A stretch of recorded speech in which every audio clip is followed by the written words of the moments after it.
Hey, Paul. Hey, this is Jay from We Buy Houses. I just want to see if you may be interested in selling your house. Oh, you're not Paul. I'm sorry about that. Hey, John. Just want to see if you're maybe interested in selling your house. I do pay cash, could close quickly, and could even clear out your property if needed. Hello? Hello? Another failed attempt at a cold call. Hey guys, welcome to another episode of Sales with Jay and Ron.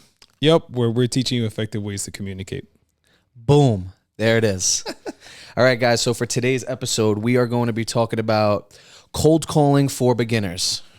Not a lot of things you need to know. First one being, guys, make sure you confirm and verify. You want to confirm that the person you're speaking to has a house that they're looking to sell. Don't waste your time with people that have no interest in selling. So the first step, confirm that they want to sell. Next step, verify that you're speaking to the actual owner and that you're speaking to the person that owns the property that you're reaching out about. They might have another property, that's fine, but just verify. Yeah, right? guys, you don't want to be calling people and you're talking to the guy's son or daughter or the lady's sister or brother when they might not even have a say in the decision on selling. And it's hard enough to talk to people that are interested, let alone not even someone who's a decision maker. Definitely. So confirm and verify, that's key. Yep. Jump right into number 2, which is, in my mind, probably one of the most important things. It's your mindset. Yeah. So you want to make sure you have the right mindset when you're going in for cold calling, right, guys? You're not sitting here calling these people looking for a deal. If you do that, you're not going to last 3 or 4 hours a day for a week of cold calling because you're going to get a lot of rejection.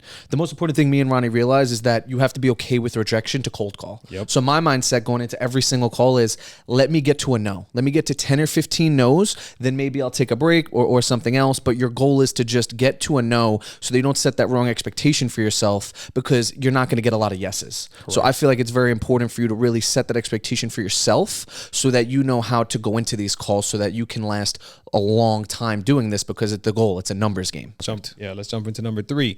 Opening lines and expectations. So in terms of opening lines, you want to be, first of all, very apologetic, right? That's the first thing you want to start with. You want to give a little bit of information about who you are and ask right away, do they have a house they're looking to sell? Jagger, hit me.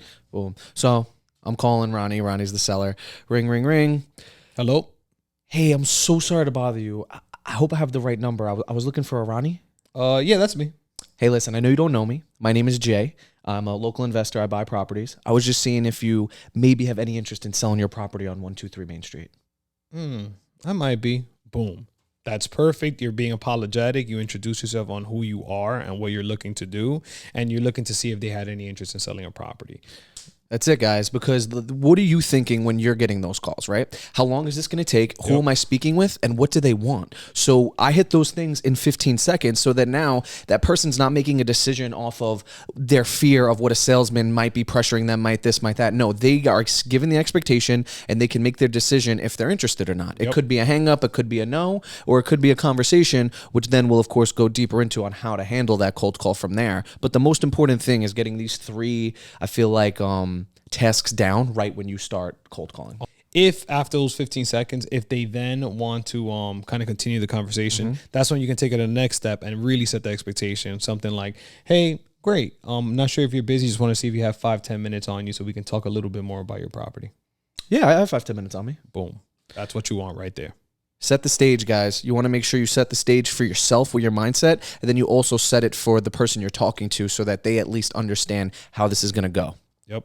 And I think for cold calling for beginners, that's all you need. Just to sum it up, confirm and verify. Make sure you have the right mindset to sustain, right, a long time, and opening lines, and make sure you set the expectations. Boom, guys. Can't wait to hear some of your stories on killing it with the cold calling. Yeah. And, don't forget to like and subscribe. Yeah, for sure. With that being said, that is another episode of Sales with Jay and Ron. All right. We're out. Hey guys, this is Jay from Sales with Jay and Ron. Hope you enjoyed this week's episode. If you guys are looking to subscribe to get more content, you can click the link below. And if you want, just check out some of our past videos. Have a good day, guys. Thanks.